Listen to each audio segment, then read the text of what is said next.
Hey, welcome once again to another edition of B&B Hockey Talk. I'm Aaron Bloxel with my co-host, Mr. Matthew Balzer. And today we're going to jump into the free agent signing or restricted free agent signing that happened early this morning.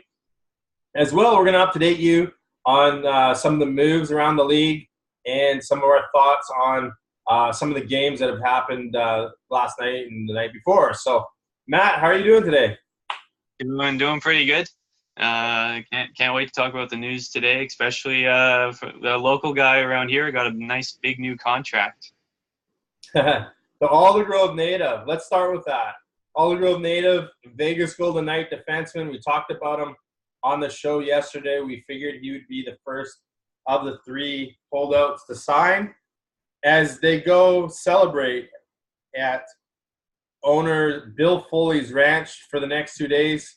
The Vegas Golden Knights, Shea Theodore signs a nice contract. Yeah. So Theodore got a 7-year extension worth $36.4 million. That's a $5.2 million cap hit. I think this is like right in that range that I thought he was gonna get for money wise, between that $5-6 million range.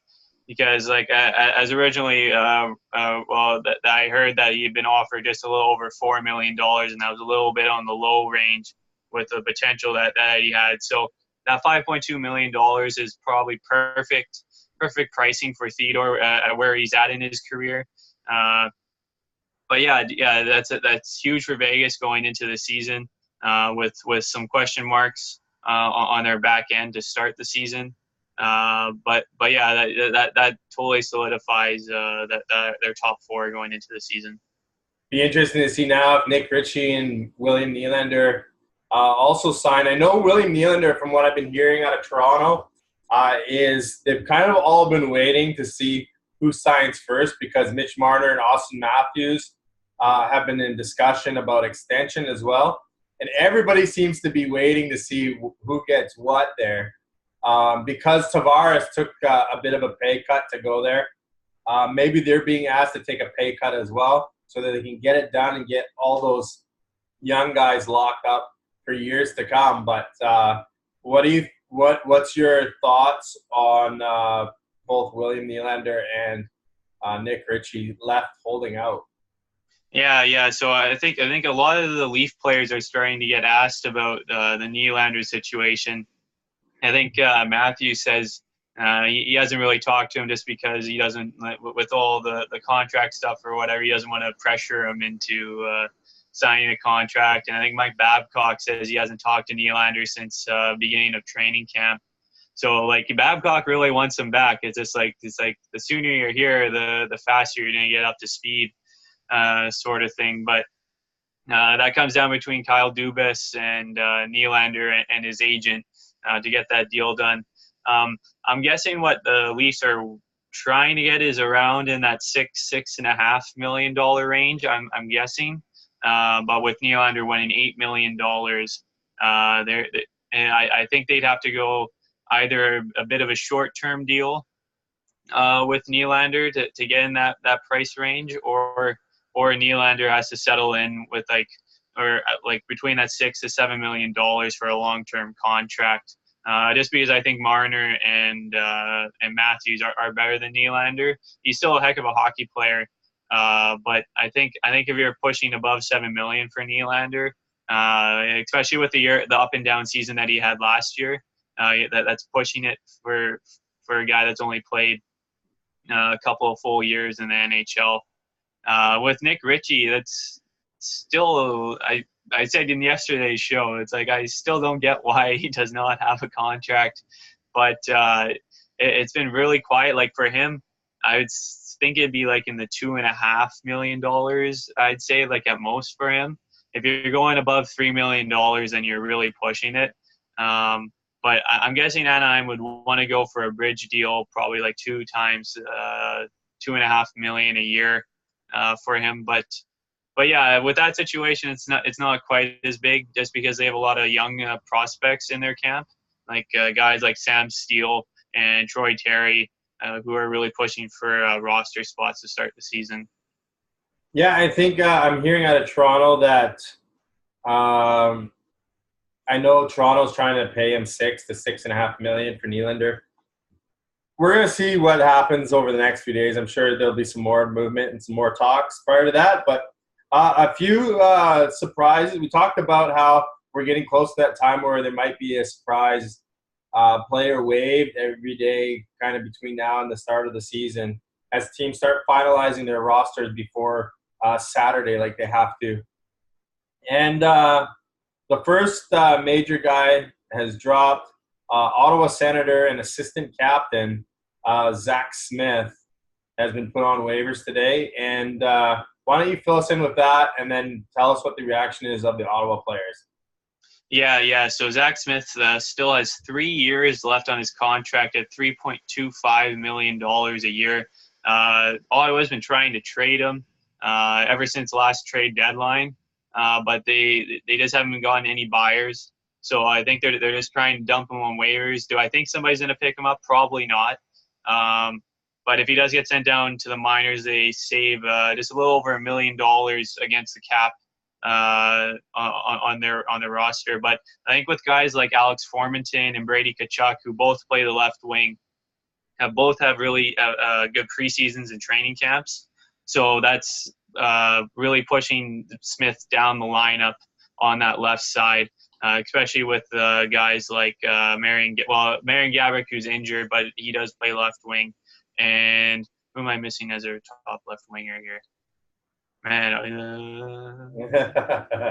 it's Duchesne, Stone, and somebody. But Ryan Dzingel. There we go. Ryan Dzingel. Hoffman's gone too, so. Well, the names start to dwindle in Ottawa as you try to remember. But yeah, Ryan Dzingel as that top line left winger. And if you really want to push those young guys into the lineup with Magnus PRV, Alex Formenton, and Brady Tkachuk, and with Smith going down, that opens up roster spots.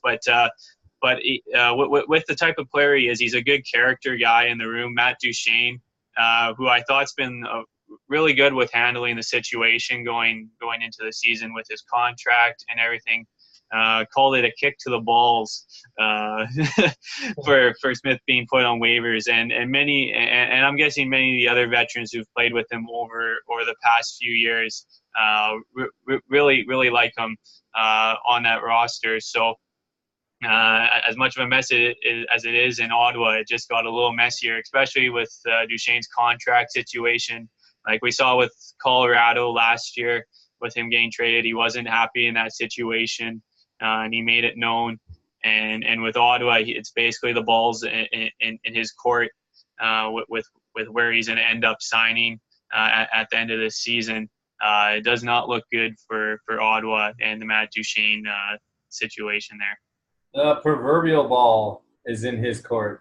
And that's just something where I look at Duchesne and Stone. I mean, why would they even re-sign there next year? Probably in Ottawa's best interest to really rip it down and keep trading out some of these guys if this is the way they're going to treat guys like Zach Smith. But there's other drops and cuts around the league. One that surprised me a little bit was Nick Suzuki out of Montreal being sent back to juniors for another season. And why don't you touch us on a few of the other ones that happened today? Yeah, so with Canuck news, Reed Boucher and Ashton Sautner both cleared waivers and have been sent down to Utica. Montreal placed a few interesting players on waivers: Hunter Shinkaruk, Michael McCarron, and Rinat Valiev, who they acquired from Toronto at last year's trade deadline. McCarron, a former first-round pick. He's big. I think he's like 6'6" or whatever, but he still hasn't taken that extra step to make it to the NHL. I think most of it's foot speed wise that's making it difficult to transition. And Hunter Shinkaruk, this is his third NHL team now. Didn't have the greatest year in the American Hockey League, so he's looking to turn probably into American Hockey League lifer, or he might head to Europe at the end of this year. And Valiev, this is a guy that's really wanted to crack an NHL roster. He wasn't happy with his situation in Toronto and had requested a trade. But with some of the younger defensemen that Montreal's gone into, like Mike Riley, signing Xavier Ouellette in the off season. Those are already two younger left-handers that have more offensive upside than Valiev. And Yeah, friend of the show, and my former teammate at Norwich, Joel Ward, was released of his PTO in Montreal. I still think he's going to get picked up by somebody. He actually looked pretty good in preseason, had a couple of points in the games that he played, but there's definitely room for him somewhere. Just a matter of him finding a contract, I believe. Yeah, and then with Nick Suzuki going back to junior, I think the emergence of Kokaniemi in Montreal, he's had a very impressive preseason, and it looks like he could at least crack the opening night roster with the way he's played. I think I'm not sure if he played with the two other Finns on the team, Joel Armia and Arturi Lehkonen. They could become an all Finn line on that team, and especially with Montreal's lack of depth at center.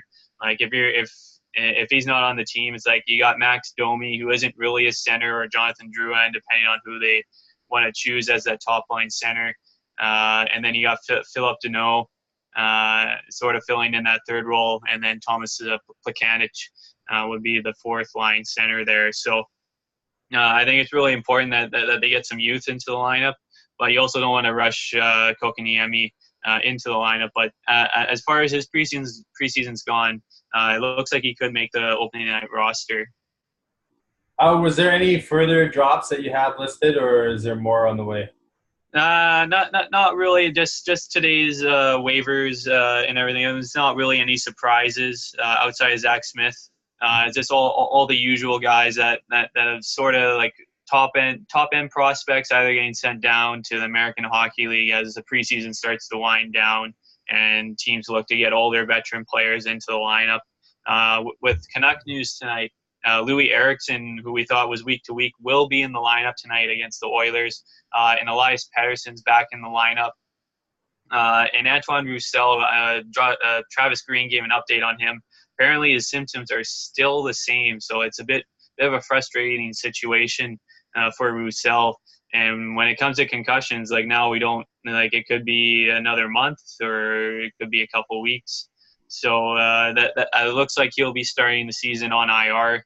And also Bodog released their betting odds for the Calder Trophy, and Elias Pettersson is the favorite at 4-1 to win the Calder Trophy, with Rasmus Dahlin right behind him as 6-1 to win the Calder. So we hype Elias Pettersson really much or a whole lot on this show, and it's just another thing to hype him up for the start of the season. There was about 8 games on tap last night. I know neither one of us got a chance to see a whole lot other than a few highlights here and there. But as we work towards the end of preseason, who stood out for you from around the league so far? Yeah, so I think the biggest point getters last night was the New Jersey Devils top line of Taylor Hall, Nico Hischier, and Kyle Palmieri. They each scored a goal and combined for 8 points last night against New York. The big highlight that I did see was Charles Houdon's goal for Montreal, where he got a stretch pass, came and put the puck between the Toronto Maple Leafs defenseman's feet and did a spinorama and scored 5-hole on him. I got the highlight on our Facebook page if you want to see that goal. But he's another young guy that's looking to take that next step. I think last year, if I remember correctly, he had a ton of shots on goal and stuff, but the puck was never going in for him. So he's looking to take that next step and hopefully become a top 6 player for Montreal this year. Nikolai Ehlers and the Winnipeg Jets continue to roll in preseason. Guys like Sami Niku had 2 goals last night against Calgary, especially with that left side on Winnipeg. I think that bottom 6 spot is up for grabs between Ben Sherratt, Joe Morrow, and Sami Niku, who had a great year in the American Hockey League last year. And then just for Canuck-wise, I guess this will be more on the disappointing mark, but Olli Juolevi finally got into his second game and didn't look the greatest from the couple of highlights I saw. There was 2 goals that he got caught a little bit out of position, guys getting in behind him or not closing the gap fast enough that led to a couple of goals. But the other one, the second goal, his partner Erica Branson didn't help him out a whole lot. But yeah, they got the Oilers tonight. Haven't seen an official starting lineup outside of a couple switches to the forwards, but the Oilers are dressing their full forward group tonight, just about, and it could be a big test for the Canucks tonight. Yeah, they're facing off in about half-hour time, and it's second last game for the Canucks. I believe it's the second last one for Edmonton. Obviously, we're expecting some more cuts from some of these teams coming up in the next few days. Zach Smith's probably just the beginning of some of the guys that have to go through waivers or that are surprises on teams' waivers. It'll be interesting to see what happens. So remember to like and comment on our Facebook page. Also comment if you're on YouTube and subscribe. We appreciate everyone that follows us. And we will be back again tomorrow with another edition of B&B Hockey Talk. And once again, I'm the host, Aaron Bloxel, with my co-host, Mr. Matt Balzer. And we enjoy bringing this to you each and every day. Have a great evening, and we will see you guys tomorrow.